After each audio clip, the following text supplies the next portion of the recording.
Nah sebelum kita mulai, mari kita berdoa sama-sama, ucap syukur Tuhan untuk hari ini. Tuhan, kami percaya Tuhan, apa yang Kau mau sampaikan melalui hamba-Mu Tuhan, biar tersampaikan kepada jemaat-Mu Tuhan. Bapak, aku berdoa Tuhan, berikan hikmat dan pengertian Tuhan, dan buka setiap hati dan pikiran kami Tuhan, untuk menerima sebanyak-banyaknya dari Engkau Tuhan. Di dalam nama Tuhan Yesus, semua orang yang percaya katakan amin. Anyway, tadi waktu present worship, saya rasa Tuhan bicara kepada satu orang. Saya nggak tahu Bapak Ibu di sini ada yang jualan di pasar atau jualan di daerah pasar, ada? Aku rasa Tuhan bicara sesuatu buat aku gitu ya, spesifik gitu ya Tante. Tuhan juga bicara cuma satu orang aja, bukan banyak orang gitu. Makanya waktu Tuhan ngomong saya rasa saya harus sampaikan gitu Tante. Aku rasa Tuhan ngomong bahwa tahun 2025 apa yang terjadi selama tahun 2025 itu it's just a start, itu sebuah permulaan dari apa yang Tuhan akan lakukan di tahun 2026. Dan apapun itu, entah itu sebuah promosi, atau itu sebuah mutasi, atau itu proses, tapi Tuhan mau lakukan lebih dan lebih lagi sama bisnis yang Tante lakukan, usaha yang Tante lakukan. God will provide, Tuhan yang akan sediakan, Tuhan yang akan bawa Tante dari satu kemuliaan kepada satu kemuliaan yang lain. Dan I think by the end of this year, Tante bisa bersaksi bahwa Tuhan kita adalah Allah yang hidup. Itu aja sih. Waktu saya pertama kali mendarat ke sini, aku pikir sebenarnya waktu itu aku doa, terus aku rasanya Tuhan mau aku sharing di Surabaya. Tapi aku pikir-pikir kayaknya nggak mungkin ini. Papa saya nggak kasih kayaknya, karena dia mau saya ke Citra sore ini. So aku berdoa apa ya kira-kira. And then God give me a word. Tuhan kasih saya sebuah kata, dan kata itu bunyinya itu powerhouse. Saudara tahu powerhouse? Kalau powerhouse-nya negara itu Amerika, itu kayak adidaya gitu ya. Dia tuh sebuah negara yang menginfluence negara lain, yang apapun yang dia lakukan tuh berdampak ke negara-negara lain. Dan saya dapat satu kata itu powerhouse, dan Tuhan bilang sampaikan kata powerhouse ini kemanapun kamu diminta untuk melayani. Dan ternyata saya diminta untuk melayani di sini hari ini. Dan saya percaya bahwa kata powerhouse itu adalah kata yang Tuhan berikan untuk gereja Tuhan di New Life Anugerah Kebenaran Serpong ini, saudara. So, saya percaya, saudara, bahwa satu hal ya, saudara, waktu Om minta saya untuk sharing di sini, saya merasa satu hal juga yang lain selain daripada powerhouse adalah harus ada pemimpin baru yang bangkit di tempat ini. Om Steph itu waktu kemarin ke Taipei, kita itu baru merintis satu gereja internasional. Berikan tepuk tangan dulu dong buat Tuhan. Dan Tuhan kasih kita tuh selalu surprises ya, nggak pernah kita plan, nggak pernah kita duga. Om kayaknya nggak plan juga ya Om ya rintis sini LGR waktu ke Taipei ya. Jadi waktu ke Taipei kita rintis satu gereja baru, New Life Grace and Righteousness, Anugerah Kebenaran di Translate. So saudara, harus ada pemimpin baru yang bangkit di tempat ini. Dan saya percaya bahwa waktu Tuhan kasih saya kata powerhouse itu, saya percaya bahwa nggak ada powerhouse yang nggak ada leadernya. Nggak ada gereja yang besar yang nggak ada pemimpin yang nggak ada, saudara. Nah, jadi ini pengalaman saya sendiri ya, saudara. Saya ini merintis ke Taichung, dan merintis itu selalu tidak mudah ya, saudara, karena kita memulai sesuatu yang baru, gitu ya. Tapi saya percaya waktu kita berjalan sama Tuhan, berjalan dengan tuntunannya Roh Kudus, yang kita pikir nggak bisa tuh ya bisa aja. Itu saya ngalamin sendiri. Nanti saya cerita lebih banyak. Nah, salah satunya adalah pemimpin ini, saudara. Pemimpin ini waktu saya pertama kali masuk ke Taichung, saya bawa orang yang saya muridin di Taipei. Lagi-lagi karena waktu saya pergi ke Taichung, itu saya nggak ada plan, saudara. Nggak ada rencana, bener-bener nggak ada saya plan. Kaget aja gitu. Bahkan saya udah tanda tangan kontrak rumah sebelum saya pindah ke Taichung, dan sebelum saya tahu papa saya kasih izin saya untuk pergi ke Taichung atau enggak. Terus saya udah tanda tangan kontrak rumah tuh. Saya sih anggapnya langkah iman, papa saya pikirnya nih anak ampun deh. Jadi waktu saya pertama kali rintis ke Taichung, itu saya punya kuliah belum selesai. Nah, saya punya kuliah itu karena saya S1-nya itu kebanyakan main-main. Bukan kebanyakan sih, main-main semuanya. Jadi saya tuh nggak lulus-lulus. Bahkan saya tuh fail. Saya tuh fail 13 pelajaran. 13 tuh banyak, saudara. 13 tuh nggak sedikit, 13 tuh banyak. Itu 10 jari nggak cukup. Saya pinjam jarinya Louis 13 tuh, saudara. Nah, jadi selama saya S1 itu saya kuliahnya itu berantakan gitu ya. Jadi waktu saya mau lulus S1 saya tuh saya nggak bisa lulus tepat waktu. Saya harus extend 1 tahun. Jadi tahun kelima saya extend 1 tahun untuk beresin semua yang saya perlu beresin. Nah, di tahun kelima itu pelajaran yang paling susah. Pelajaran yang paling susah yang saya nggak bisa lulus itu namanya Advanced Computer Programming. Sedangkan saya basic computer programmingnya saya nyontek. Saya serius, saya nyontek. Saya waktu itu belum bertobat ya saudara. Saya nyontek. Jadi boro-boro advance ya, basic kayak nggak ngerti gitu ya saudara. Jadi waktu sampai ke advance dan itu tahun terakhir yang saya harus lulusin. Dan itu tahun dimana kita mulai NLK Taichung saudara. Nah, jadi saya harus kuliah. Kalau ada mapnya Taiwan boleh bisa ditampilin nggak? Taiwan tuh kayak Pulau Jawa, tapi kan Pulau Jawa tidur ya. Dia tuh begini. Kurang lebih gitu ya, kalau nggak ada gambar kita bayang-bayangin aja. Nah kira-kira Jakarta itu Taipei, Semarang itu Taichung, kira-kira gitulah. Enggak sampai Semarang juga, sampai Bandung lah, Bandung tuh Taichung. Nah jadi saudara, Taipei itu di sini. Ini Taipei nih. Tempat kuliah saya tuh bukan di sini. Tempat kuliah saya di sini nih. Set, paling ujungnya Taipei. Sedangkan kita mulai tuh di sini. Jadi setiap minggu waktu itu, saya mulai bolak-balik Taichung untuk mulai satu komsel di Taichung. Begitu doang. Dan juga karena waktu itu papa saya tuh ada kasih saya satu pekerjaan di Taichung. Jadi kuliah dari Senin sampai Kamis, Jumat sampai Minggu saya di Taichung. Setiap minggu bolak-balik kayak begitu. Waktu mulai itu begitu, saudara. Nah, waktu mulai itu begitu. Plus kuliah saya ini kan susah ya. Jadi saya nggak tahu saya itu bisa lulus atau enggak. Tapi satu hal yang aku tahu, waktu itu dari Om juga confirm, adalah waktu kita mulai di Taichung ini, orangnya ada. Orangnya ada, komselnya jalan, dan saya tuh yakin bahwa Tuhan mau bawa saya ke Taichung. Itu aja saudara, benar-benar cuma itu aja. Nggak ada yang lain, belum ada fasilitas, belum ada gedung dan lain sebagainya. Itu aja saudara. Jadi waktu saya belum lulus kuliah itu, saya merasa bahwa, oke, saya mau mulai di Taichung nih. Terus, ya, kan gila ya buat Tuhan ya, gila buat Tuhan. Saya tanda tangan lah itu rumah. Jadi saya mulai kontrak rumah di Taichung, saya pindah ke Taichung, saya tuker. Jadi hari di mana saya kuliah, saya pergi ke Taipei, saya pulangnya ke Taichung. Nah itu berlangsung sekitar 3 bulanan. Dan akhirnya, ada mujizat juga, ada cerita juga, saya lulus kuliahnya. Padahal itu ujian tengah semester saya itu dapat 0. Itu susah banget. Nah terus ujian tengah semester saya dapat 0. Saya final examnya, aku udah pernah cerita di Serang, tapi nggak apa aku cerita lagi. Jadi final examnya itu, ujian akhir semesternya itu, saya pas saya kerjain, saya tuh udah belajar. Beneran, saya udah belajar. Saya udah bertobat saudara ya. Saya benar-benar sudah bertobat. Saya belajar saudara. Saya benar-benar belajar. Tapi waktu dikerjain, itu soalnya cuma 2. Jadi kalau saya nggak bisa 1 aja tuh udah nggak lulus. Dan tebak saya nggak bisa berapa? 2! Saya nggak bisa dua-duanya. Padahal saya udah belajar, saya benar-benar udah belajar. Saya habisin itu seminggu lah saya untuk belajar. Tapi saya nggak bisa dua-duanya. Ya mungkin Tuhan tahu lah ya hati saya yang lembut dan hati saya yang sudah hancur di hadapan Tuhan ini. Jadi waktu mau selesai ujian, saya tahu saya nggak bisa. Tapi satu hal yang saya tahu, Tuhan udah panggil saya ke Taichung dan dia mau saya selesaiin kuliahnya. Oke, saya cuma modal itu doang. Benar-benar modal itu doang. Saya cuma percaya kalau Tuhan yang panggil, Tuhan yang lakukan, Tuhan yang sediain, Tuhan yang tanggung jawab. Itu aja. Benar-benar itu aja. Jadi udah, saya selesai ujian, saya pergi cari itu dosen. Dengan harapan kan ya iman tanpa perbuatan adalah sia-sia ya. Jadi perbuatannya saya, maksudnya actionnya saya, dengan saya beriman ini, saya cobalah ketemu si dosennya ini. Mana tahu dia kasih saya lulus kan. Ternyata waktu saya minta dia untuk kasih saya lulus, saudara dia bilang, sorry saya nggak bisa bantu kamu. Dan ini kantornya tuh jauh, jadi kantornya dari kelas saya ujian tuh jauh. Saya jalan mungkin sekitar 20 menitan. Dia bilang, sorry saya nggak bisa bantu kamu. Satu-satunya orang yang bisa bantu kamu adalah asdos yang jaga ujian kamu tadi.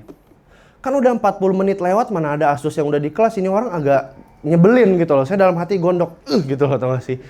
Terus tapi saya again, waktu dosen tuh ngomong gitu sama saya tuh benar-benar dalam hati saya tuh gak goyang, saudara. Saya serius, saya gak goyang.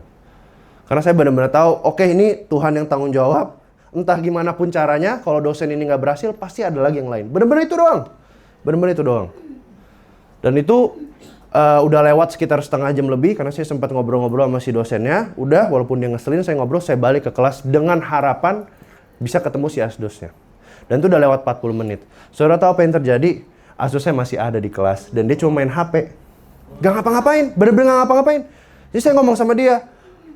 TA boleh nggak? Saya nggak bisa ini, tapi saya udah tahun kelima. Saya nggak mau tahun ke-6 cuma karena pelajaran ini doang nih. Terus dia cuma ngomong, oke, we'll see what we can do. Dan setelah dia ngobrol sama saya, tau nggak dia ngapain? Dia pulang. Dia pulang. Saya langsung, wah, nah ini berarti ini Tuhan nih jawabannya di sini nih. Ini dia cuma di sini nih buat nungguin saya berarti. So saya pulang, and guess what, saudara? Saya dikasih ujian ulang online. Ya sudahlah, lulus. Ya sudah, lulus. Itu satu. Yang kedua, papa saya. Papa saya itu kan Pak Salim ya. Pak Salim ini kan pastoral juga gitu ya. Jadi saya menganggap dia itu laupannya laupan. Bosnya bos. Mau saya dapat pekerjaan, mau saya lulus kuliah, kalau bosnya bos bilang saya nggak boleh ke Taichung, ya saya nggak boleh ke Taichung. Dan waktu saya pertama kali belum lulus di kuliah ini, dia tuh udah wanti saya. Kamu selesai kuliah, papa udah siapin, udah ada pekerjaannya, bahkan udah ada mejanya, udah ada ruangannya. Di Semarang, ada pekerjaan dan lain sebagainya, kamu pulang Indo, selesai kuliah, pokoknya tahun kelima, lulus nggak lulus, beres nggak beres, pulang ke Indo. Not negotiable. Nggak bisa dinego, saudara, waktu dia ngomong begitu. Tapi saya, ya kan saya lagi-lagi saya percaya Tuhan yang sediakan, Tuhan yang bekerja, ya dia juga yang tanggung jawab. Benar-benar simpel begitu aja. Jadi, ya udah, saya doa sama Tuhan. Tuhan, kan ini tanggung jawabnya Tuhan nih. Ya, Tuhan yang buka jalan. Karena kalau papa saya juga kenal Tuhan. Ya, kalau kita doa sama Tuhan yang sama, nah, kan? Biar Tuhan yang atur. Biar mana tahu Tuhan ngomong ke dia kan? Ya, gitu. Jadi udah, saya benar-benar doa begitu aja. Saudara, waktu saya pulang Indo tahun lalu buat meeting tahunan juga kayak begini, tiba-tiba mama saya ngomong ke saya, "Koh, kamu kan selesai S1 nih. Kamu sebenarnya masih umur-umur belajar sih. Ada nggak kepikiran buat S2?" Wah, saya langsung klik di kepala saya. Ini dia. Ini. Ternyata, benar kata Om.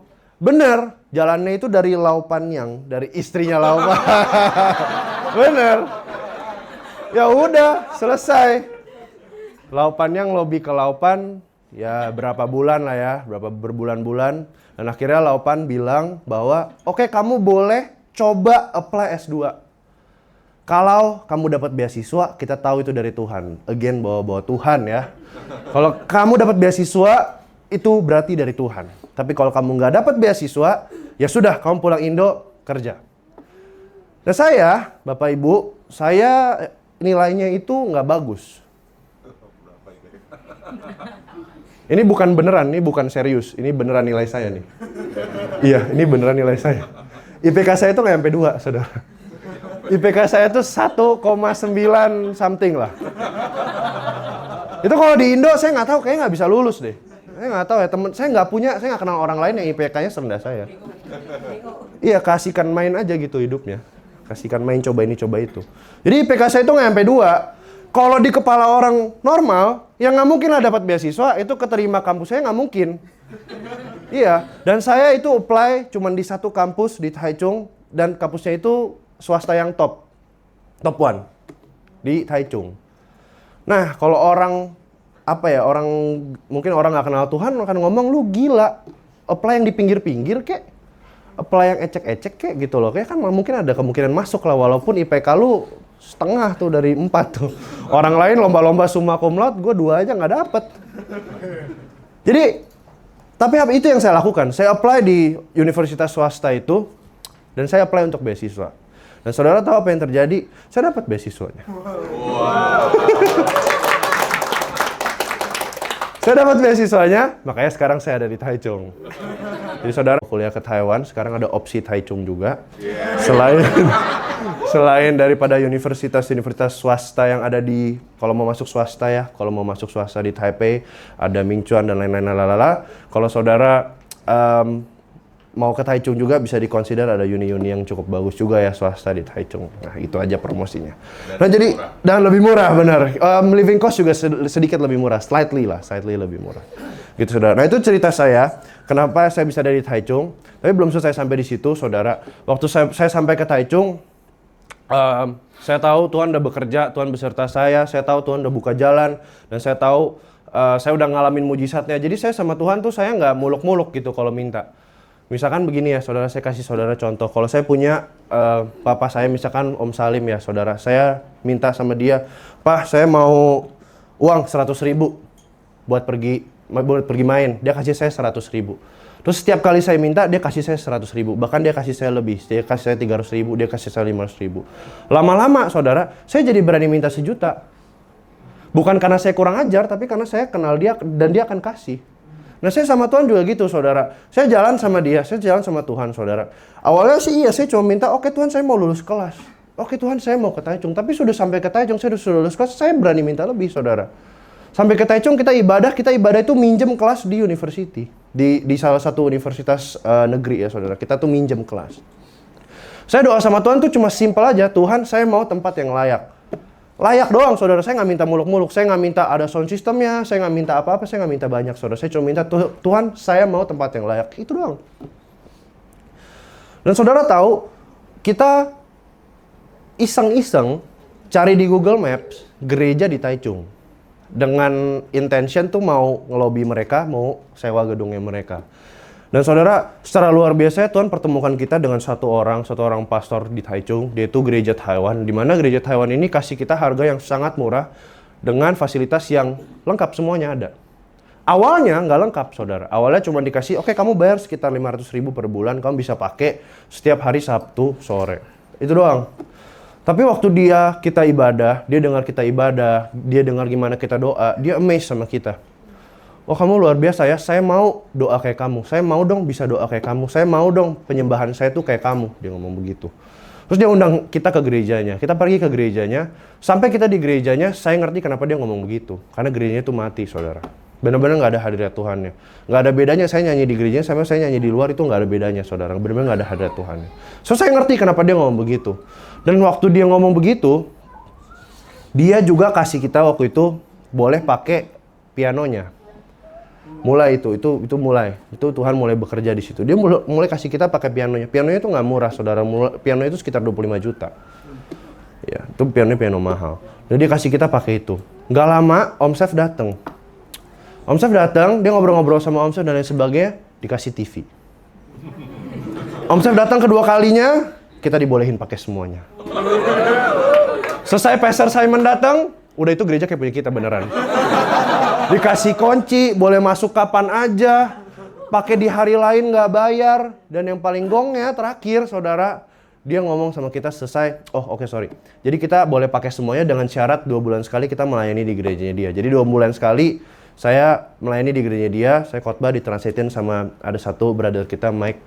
Oke, jadi kita melayani. Nah waktu saya melayani, selesai melayani, ditawarin lagi yang lebih gongnya lagi, saudara. Dia bilang, kamu mau nggak jadiin ini rumah kamu?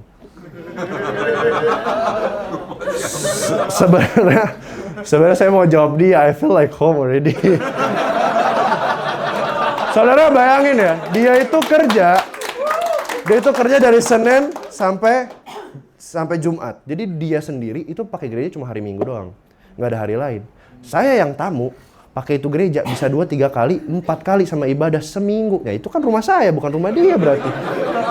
Dan dia yang bayar sewa gede, saya bayar cuma sama dia nggak sampai 500.000. 500.000 lebih dikit sama dia. Nah tuh, jadi Tuhan kasih kita gedung. Nah tuh mujizat-mujizat yang Tuhan kasih sama saya, dan saya percaya bahwa Tuhan akan kasih lebih banyak lagi, saudara. Makanya saya percaya waktu saya datang ke sini dan Tuhan bilang, this is a powerhouse. Ini adalah sebuah gereja yang akan influence orang banyak di luar. So, waktu Tuhan ngomong gitu ke saya tuh, yang muncul di benak saya, muncul di bayangan saya adalah powerhouse itu bukan cuma rohani, saudara, bukan cuma keluar tapi menginjil. Tapi di setiap lapisan masyarakat, di setiap gunung yang Tuhan percayakan, kita akan ada pemimpin yang berdiri, saudara. Dan itu mulai dari sini, gitu. Tuhan bilang sama saya itu mulai dari sini. Makanya saudara, it's very important untuk kita tuh punya cara pikir yang benar, mindset yang benar sama Tuhan tuh jangan jangan nego gitu loh, jangan setengah-setengah. Dan saya percaya di area leadership ini God will raise a lot of leaders di tempat ini. But you have to be faithful. And you have to understand what being a leader means. Memimpin itu apa sih? Memimpin itu ya saudara, itu bukan cuma kayak Om Arthur nyanyi di depan, bukan cuma kayak Pak Steph jadi gembala di depan, bukan cuma jadi pemimpin sel, tapi jadi pemimpin itu sebenarnya mentality, saudara. Itu sebenarnya hati. Nah, itu lebih benar. Hati, saudara, menjadi pemimpin itu hati. Boleh buka sama-sama kita di Roma 12 ayat 8. Jika karunia untuk menasehati, baiklah kita menasehati. Siapa yang membagi-bagikan sesuatu, hendaklah ia melakukannya dengan hati yang ikhlas. Siapa yang memberi pimpinan, hendaklah ia melakukannya dengan sekali lagi, hendaklah ia melakukannya dengan siapa yang menunjukkan kemurahannya, hendaklah ia melakukan dengan sukacita. Siapa yang memberi pimpinan, hendaklah ia melakukannya dengan rajin. Saudara, salah satu quality dari menjadi seorang leader adalah when you dikasih sebuah responsibility, kamu harus melakukan itu dengan rajin, saudara. Rajin itu, lagi-lagi, itu bukan action, saudara. Rajin itu hati. Kalau rajin cuman action, saudara lakukan sekali dua kali, saudara akan, ya udah. Tapi kalau itu mulai dari hati, saudara, rajinnya itu akan jadi personality saudara, akan jadi karakteristik saudara, akan jadi sesuatu yang saudara lakukan terus-menerus. Nggak dibuat-buat, bukan gimmick, saudara. Nah, itu yang dikatakan menjadi pemimpin itu, mimpinlah dengan rajin, saudara.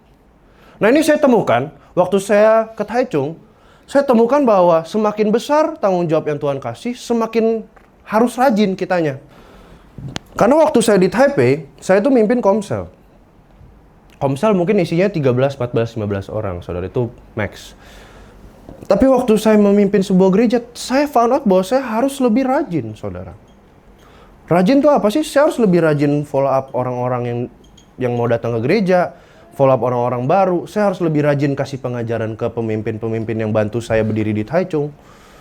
Dan mereka pun sama, saudara. Di Taipei, mungkin mereka mimpin sel. Tapi sampai sini, saudara, kita benar-benar mimpin sebuah gereja. So they have to do the same thing. Mereka juga sama, saudara. Menjadi lebih rajin. Dan rajinnya itu, saudara, saya cukup bersyukur ya orang-orang yang Tuhan percayakan sama saya, walaupun nggak sempurna, saya ngomong nggak sempurna, saudara, tapi mereka mau sama-sama berdiri sama saya, itu aja sebenarnya cukup, saudara. Dan saya ngomong sama saudara sebenarnya sama, saudara, di tempat ini, bahwa Tuhan tuh nggak perlu saudara sempurna, Tuhan nggak perlu saudara siap, Tuhan nggak perlu saudara udah perfect kayak gimana.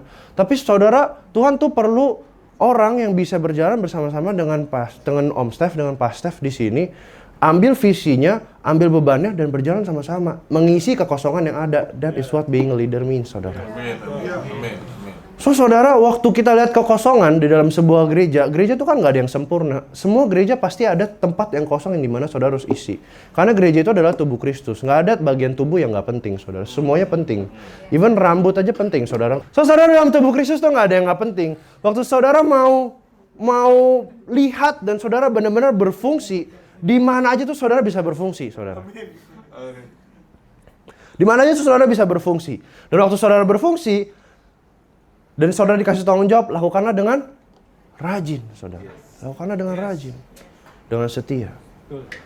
Firman Tuhan lagi katakan bahwa waktu saudara dipercayakan kepercayaan yang kecil, saudara lakukan dengan setia, Tuhan akan percayakan kepercayaan yang lebih besar. Itu true, saudara.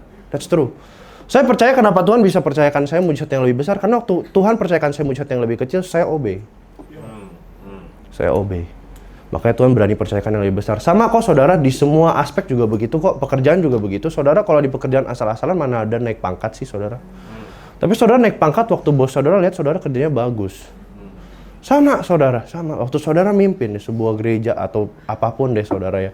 Dan saudara dikasih kepercayaan untuk memimpin, saudara lakukan dengan rajin. Bukan dengan malas-malasan dan bukan dengan seadanya aja. Itu saudara, when you do it with excellent, itu saudara pasti Tuhan akan kasih saudara promosi. Pasti, saudara. Karena saya udah ngalamin gitu. Yang kedua adalah waktu kita memimpin, ini saya temukan juga waktu saya mulai memimpin di Taichung, adalah yang lebih susah daripada memimpin orang lain adalah waktu saya memimpin diri saya sendiri. That's harder, saudara. Karena waktu saya memimpin orang lain, misalkan saya ngomong sama Louis, hari ini kamu jangan datang telat ya. Bisa nggak saya kontrol diri saya juga nggak datang telat? That's harder, saudara, saya temukan. Bisa nggak saya lakukan seperti apa yang saya ngomong? That's harder, saudara. So waktu saudara mimpin, saya mimpin dan saya temukan waktu saya mimpin di Taichung, saudara. Karena itu gereja yang baru. Kalau saya, pokoknya every action tuh semua orang bisa lihat. Jadi what I do matters, saudara. Apapun yang saya lakukan itu ada significance ya. Orang lain lihat, antara orang lain lihat untuk mencontoh atau secara nggak sadar mereka lihat itu sebagai contoh. Itu yang saya temukan. Jadi waktu kita memimpin orang, lebih susah daripada memimpin orang itu kita mimpin diri kita sendiri, saudara. Semisalkan, saya kasih saudara contoh lagi ya. Waktu itu, saya punya satu murid. Dia itu mau, dia sudah lulus S1 dari sebuah sekolah negeri, dia mau cari kerja. Mau cari kerja itu banyak maunya, saudara. Banyak maunya karena dia juga cukup cerdas ya. Dia maunya pekerjaannya itu sesuai dengan apa yang dia belajar. Satu. Yang kedua, dia mau gajinya adalah minimal seberapa. Dan dia mau pekerjaannya itu nggak kerja hari Sabtu. Banyak lagi, saudara, listnya itu mah kalau dibuka mah banyak banget. Itu yang saya ingat aja. Jadi dia maunya banyak, saudara.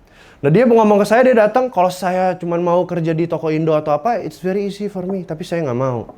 Dan saya bilang sama dia, kamu doa lah. Nah saya kesaksian, saudara. Waktu itu mau camp Pastor for Revival. Oh sorry, sebelumnya Apostelo. Waktu itu mau camp Apostelo tahun lalunya. Dan saya kasih kesaksian lah sama dia. Waktu mau camp Apostelo, kalian baru semua lahir baru. Ingat gak sel kita itu ada 12 orang. Dan 12-12nya waktu saya ngomong camp, gak ada yang mau ikut. Benar-benar gak ada, nol saudara. Gak ada yang mau ikut. Saya ngomong camp semuanya alasan. Inilah, itulah, mau kerja lah, butuh ini dan itu segala macam. Dan alasannya tuh bukan yang alasan ecek-ecek. Bukan yang kayak, aduh gak mau karena sakit dan apa. Bukan saudara, tapi alasan beneran. Wah harus kerja dan lain sebagainya. Dan saya cuma lakukan satu hal, saudara. Selama 3 bulan, oh enggak, 2 bulan Tuhan udah jawab, jadi saya stop. Selama 2 bulanan, saya setiap Selasa, Rabu, Kamis, saya puasa. Setiap Selasa, Rabu, Kamis, saya doa puasa. Buat anak-anak komsel saya itu. Saya cuma minta satu sama Tuhan. Tuhan, biar Tuhan yang bicara sama mereka, biar Tuhan yang berperkara sama mereka, itu doang. Benar-benar itu doang saya ngomong sama Tuhan. Dan saudara tahu, setelah 2 bulan setengah, itu dari 12 anak komsel, 12 plus 1 orang baru daftar camp. Semua. Lengkap saudara, nggak ada yang ketinggalan. Dari situ saya ngalamin Tuhan dan saya ngomong sama dia. Kamu mau kerja kan? Banyak nih maunya, listnya, nah. Very simple. Saya doa puasa buat kamu, kamu juga doa puasa sama Tuhan. Kamu doa sama Tuhan, minta pekerjaan yang benar. Lalu dia doa sama Tuhan. Ya saya nggak kasih tahu, tapi dia doanya begini. Tuhan, kalau kamu benar-benar kasih saya pekerjaan, saya janji apapun pekerjaannya, saya mau mulai habis camp, saya mau ikut camp. Dia ngomong gitu. Nah saudara, semua yang dia minta, list yang panjang itu, Tuhan kasih saudara. Tuhan kasih. Kerjaan sesuai sama jurusannya dia, gajinya adalah tetet-tetet, dan itu cukup buat dia, dan itu bikin dia happy, dan kerjanya nggak ada Sabtu dan Minggu. Makanya dia sekarang bisa ke Taichung. Dan dia bener saudara, waktu dia dapat pekerjaan itu mau dia start immediately. Dan itu sekitar jaraknya 1,5 bulan sebelum camp. Nah dia, pekerjaannya mau dia start immediately, dan kalau dia lupain janji dia sama Tuhan ya, dia bisa aja kayak, oke, saya mau mulai sekarang. Takut dong kalau saya tunda-tunda sebulan lagi, nanti dia ketemu orang yang lebih bagus, saya jadi nggak diterima. Tapi enggak, saudara, dia nggak kompromi. Dia benar-benar start after camp. Dia benar-benar start after camp. Dan saudara, you know what? Habis itu apa yang terjadi? Setelah dia melihat mujizat itu, dia mulai terapin doa yang sama keluarganya. Disitulah Kencan lahir baru. Di situ Kencan jadi kenal Tuhan. Dan kenal Tuhannya itu ya saudara, itu aneh banget. Bener-bener aneh banget. Biasa kan kita kalau mau menginjil atau misalnya kita mau bawa teman kita ke Tuhan, biasa kan kita dampingin dia. Tapi dia ini enggak, saudara. Dari Taiwan ditelepon, Dek, mau nggak ketemu? Ada teman Cece namanya si Aleng. Bener-bener gitu doang. Terus Kenneth lebih anehnya dia bilang, oke, ayo gas.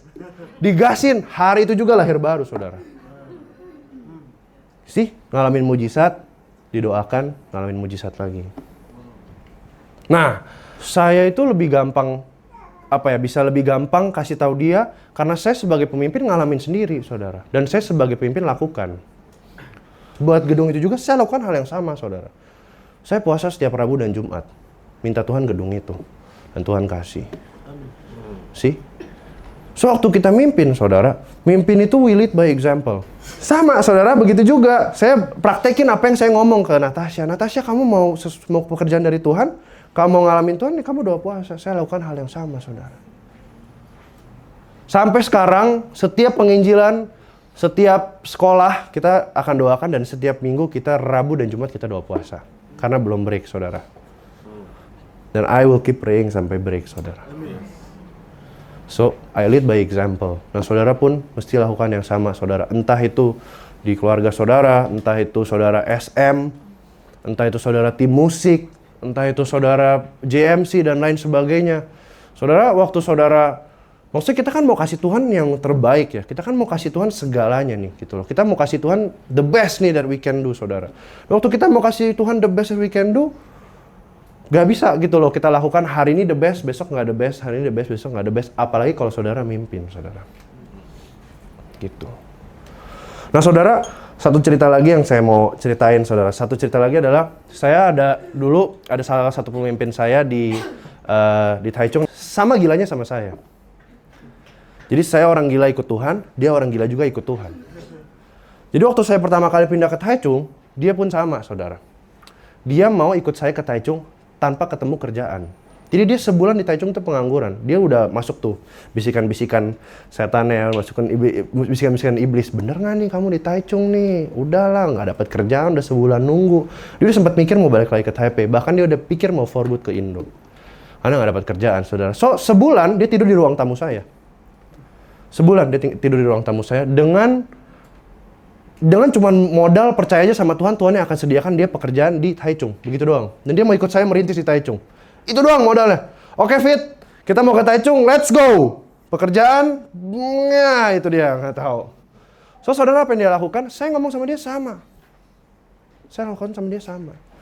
Berdoa, berpuasa, Tuhan sediakan pekerjaan yang pas buat dia. Saya mau anak komsel saya ikut komsel, berdoa dan berpuasa. Kita berdoa buat gedung, sama, kita berdoa dan berpuasa, Tuhan kasih. Kerjaan doang mah kecil. Dia bilang, iya Fit kecil. Kalau diomongin, sekarang gue belum ada kerjaan Fit. Dan saya ngomong sama dia, percaya aja. Pasti bisa, saya temenin, kita doa bareng-bareng, saudara. Dan saudara, guess what? Tuhan kasih dia pekerjaan yang lebih santai tapi gajinya lebih besar, saudara.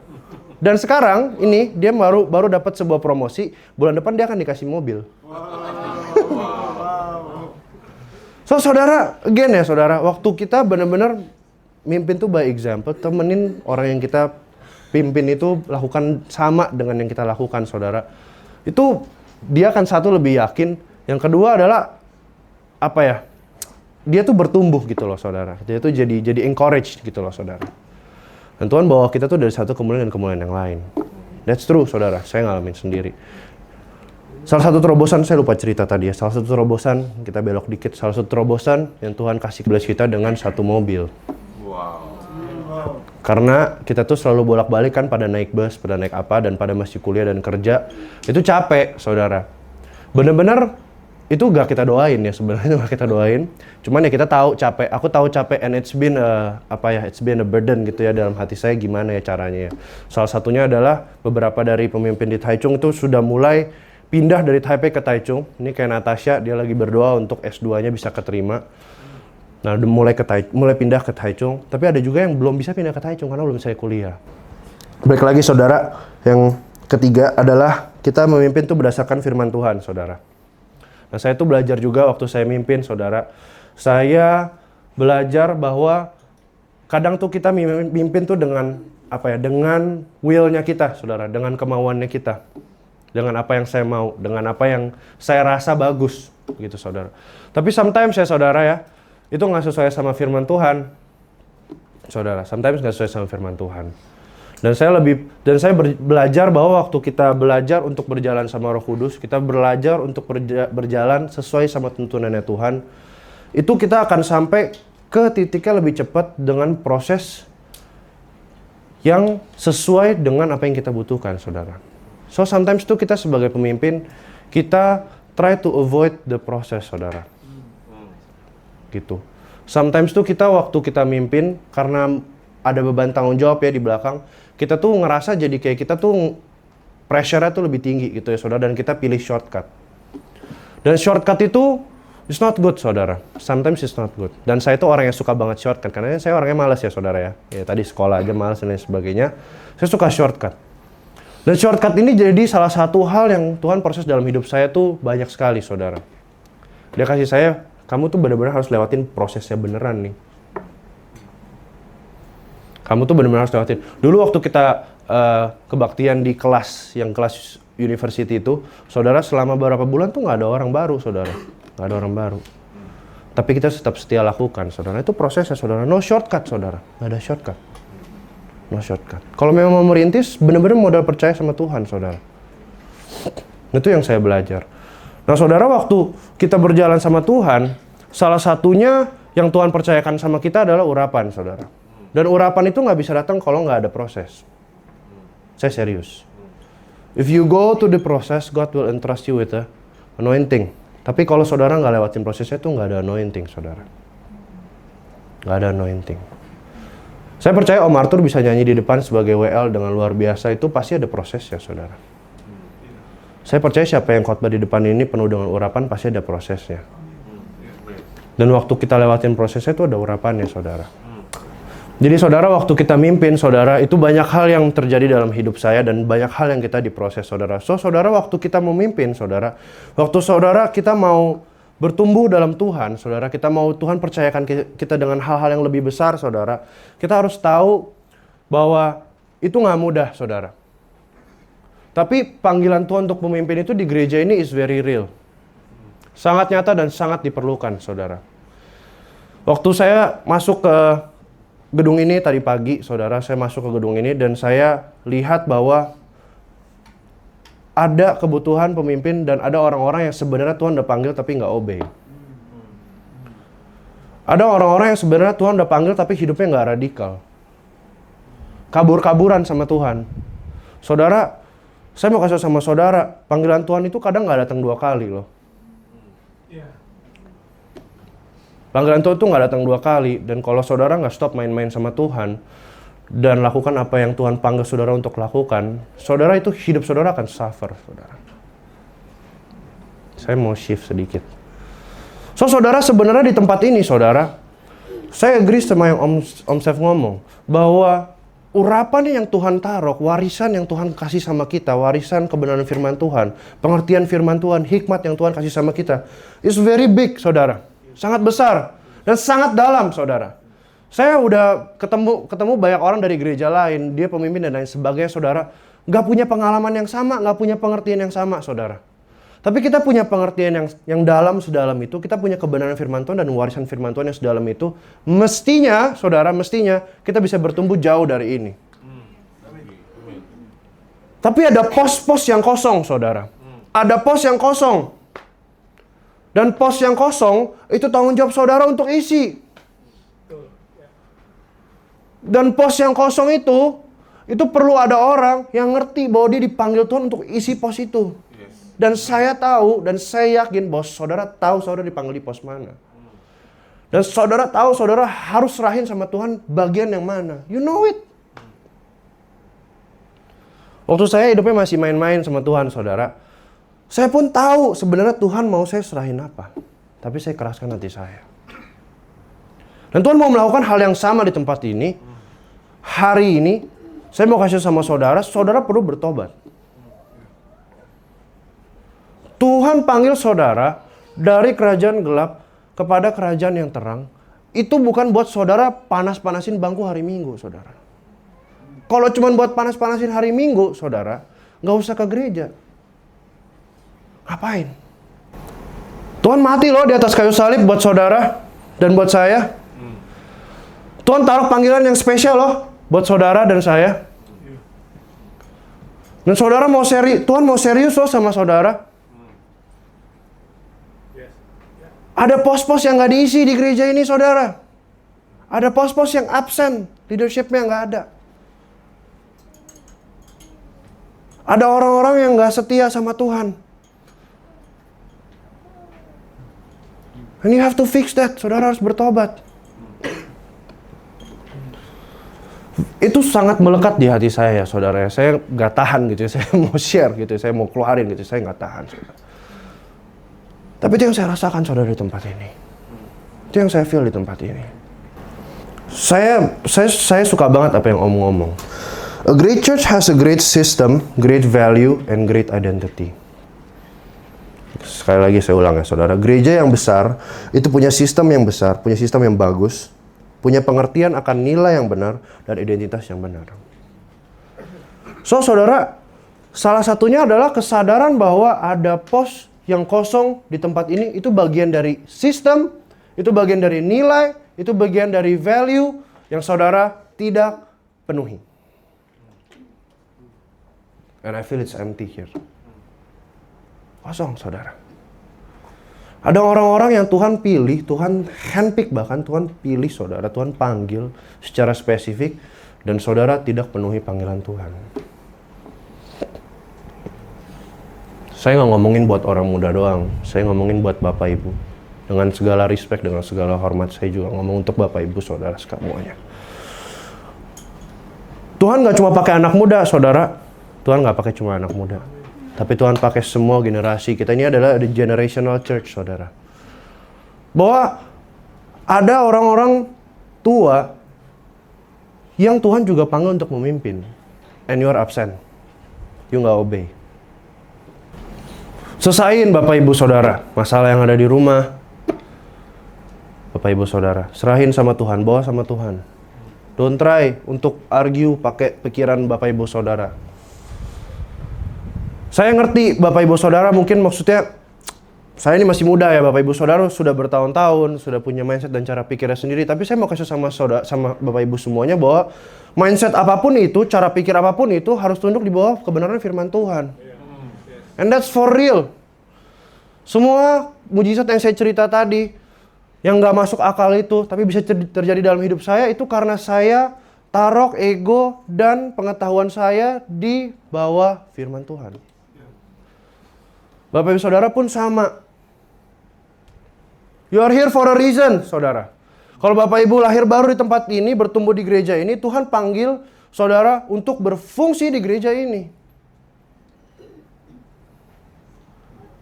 You, for instance, God is calling you to do something great. Tapi you've been hiding. Jangan ngumpet. Jangan ngumpet. Tuhan bilang jangan ngumpet. Don't hide. Shine. Keluarin warna aslinya. Jangan ngumpet. Jangan tutupin lukanya. Jangan ditutupin. Kamu tuh disappointed by someone. By beberapa orang. And you keep it inside your heart. And let me tell you today. Tuhan mau kamu untuk lepasin itu. Ampunin itu orangnya. Lepasin bebannya. And your true colors will shine. Your true colors don't shine because you hide. You hide. You hide behind your anxiety. You hide behind your overthink. Itu semua yang menghalangi kamu untuk bertumbuh. You have to keluar dari situ. Breakthrough, surrender itu di bawah kaki Tuhan. And you will shine. Yes. Tuhan panggil kamu untuk melakukan sebuah pelayanan yang belum ada di gereja ini. Tuhan panggil kamu untuk melakukan sebuah pelayanan yang gak umum orang dengar. Tapi Tuhan panggil you for something great. God is speaking inside my heart to you. So saudara, waktu saudara jalan sama Tuhan, saudara, seringkali saudara waktu kita bergerak sama Tuhan, kita tuh nggak ngeh bahwa Tuhan tuh panggil kita. Kita tuh nggak ngeh bahwa Tuhan taruh sebuah mark di dalam hidup kita. Dan saudara, Tuhan, kita nggak tahu bahwa kita tuh sespesial itu di dalam hadapan Tuhan. Itu kenapa? Karena identitas kita nggak sembuh, saudara. Identitas kita nggak sembuh, mengakibatkan banyak hal tuh jadi nggak sembuh gitu loh, saudara. Salah satunya ini. Kenapa banyak pos di gereja ini yang kosong, saudara? Saudara harus setia dulu menginjil, baru Tuhan akan percayakan saudara hal yang lebih besar. Penginjilan itu adalah panggilan yang umum Tuhan setiap orang harus lakukan. Jadikanlah semua bangsa muridku, saudara. Terus semua orang harus lakukan. Terlepas dari, wah saya udah lama di gereja, wah saya udah pelayanan ini, pelayanan itu. Saudara udah jadi WL pun, bahkan saudara berkhotbah di depan pun nggak berarti saudara stop menginjil, saudara. Tetap menginjil, berfungsi. Dari situ Tuhan akan bukakan saudara pos-pos yang lain. Dan saya rasa salah satu hal yang saudara tidak setia lakukan adalah saudara tidak setia menginjil. dan tidak setia menginjil, itu efeknya banyak. Saudara mungkin pikir efeknya nggak sebesar itu. Oh, ya udah saya stop menginjil, ya udah gitu aja. Saudara nggak, saudara waktu saudara stop menginjil, saudara stop melihat kuasa Tuhan bekerja dalam hidup saudara sehari-hari. Karena menginjil itu mestinya sehari-hari. Waktu saya nggak bisa lihat Tuhan dalam masalah finansial saya pergi menginjil, Tuhan rubah hidupnya. Itu saudara kuasa Tuhan. Amin, amin, amin. That is the reason banyak gereja mati, saudara. Penginjilan tuh kan kalau di Alkitab kan ngomongin dia tuh di sepatu, saudara. Kenapa sih sepatu? Karena sepatu dipakai jalan. So gereja nggak jalan, gereja nggak jadi powerful karena nggak nginjil. Yes, amin. Dan saya tahu, kenapa saya tahu? Karena banyak pemimpin di Taichung yang saya paksa harus menginjil. Nggak bisa 5 orang, nggak apa-apa 1 orang. Nggak bisa 10 orang, nggak apa-apa 2 orang. Tapi harus menginjil, saudara. And I think it's one of the, salah satu yang dampaknya tuh besar di gereja ini. Kenapa gereja ini perlu untuk menginjil lebih banyak, saudara. Sangat perlu, saudara. Saya mau tantang saudara, bahwa setiap bangku di sini akan penuh sama jiwa, saudara. Saya serius. Saya rasa itu adalah akar ya kenapa ada pos-pos yang nggak diisi. Karena saudara stop penginjilan. Karena saudara lambat, nggak respon sama Tuhan. Tuhan kasih saudara momentum 1, kasih saudara momentum 2, tapi saudara nggak setia lakukan. Saudara nggak setia follow up orangnya. Saudara nggak setia follow up jiwanya. And that is why saudara harus mulai menginjil. Wake up, saudara. This is a wake up call, saudara. Saudara nggak bisa di sini ngomong, saudara nyanyi, saya mau revival. Oh, kalau camp hebat, saya mau revival dan sebagainya. Saudara nggak bisa revival kalau saudara ada pos yang nggak diisi. Saudara nggak bisa revival kalau nggak ada pemimpin yang bangkit. Saudara nggak bisa. Nggak ada movement kalau nggak ada pemimpin, saudara. Nggak ada, saudara. So this is a wake up call untuk saudara. Supaya saudara sadar seberapa pentingnya bergerak dan berfungsi dalam sebuah gereja itu, saudara. This is also a wake up call for you. This is also a wake up call for you. Sama. You also have been hiding. Jangan ngumpet-ngumpetan sama Tuhan. Tuhan panggil kamu sadar kapasitas kamu sebesar apa. Kamu tahu Tuhan panggil kamu untuk apa. Kamu tahu Tuhan panggil kamu untuk satu purpose yang spesifik. Kamu bahkan tahu orang-orangnya yang Tuhan percayakan sama kamu. And you have to deal with that. God will entrust you something bigger than a Komsel. But you have to continue to function. You have to continue setia. Aku rasa Tuhan akan bawa kamu ke satu negara yang kamu nggak pernah bayangin sebelumnya sih. And it's been in your heart. Mungkin udah berapa tahun, aku nggak tahu. Tapi kamu pengen keluar negeri. Aku nggak tahu lah untuk kerja atau untuk belajar. Tapi Tuhan panggil kamu untuk sesuatu. So you have to respond. Mulai dulu dari sini. Saudara, this is a powerhouse, saudara. NLAK itu Tuhan panggil untuk influence semua gunung yang Tuhan percayakan sama kita. Setiap lapisan masyarakat, setiap generasi, saudara. Saudara, kalau saudara masih duduk di gereja bingung mau ngapain, saudara, there is a very big question mark, saudara. Kalau saudara masih di gereja bingung mau ngapain, saya ulang sekali lagi ya. Kalau saudara masih di gereja, duduk, panasin bangku, bingung mau ngapain, jadi orang Kristen di gereja sama nggak di gereja sama aja. Saya kasih sama saudara, saudara adalah orang Kristen yang paling malang. You are doomed. Saudara, kalau hari ini hidupnya sama orang di luar sana nggak ada bedanya, dan saudara bilang saya orang Kristen, saya tahu Yesus, saya kasih sama saudara, saudara orang Kristen yang paling malang. Karena kalau saudara nggak kenal Tuhan, saudara nggak kenal Dia, boro-boro saudara ngalamin Dia, saudara nggak bisa mengambil janjinya yang dia janjikan untuk saudara. Nggak bisa, saudara. You cannot. So, saudara, waktu saudara duduk di tempat ini, saudara datang ke gereja ini, dan saudara angkat tangan saudara bilang holy holy dan haleluya. Saudara, saya mau kasih sama saudara, Tuhan kita itu lebih dari itu. Tuhan kita itu lebih dari itu, saudara. Tuhan gak panggil saudara untuk ke gereja, main musik di depan, selesai. Gak ada, saudara. Tuhan panggil saudara untuk melakukan sesuatu yang besar. Ada panggilan yang spesifik untuk saudara.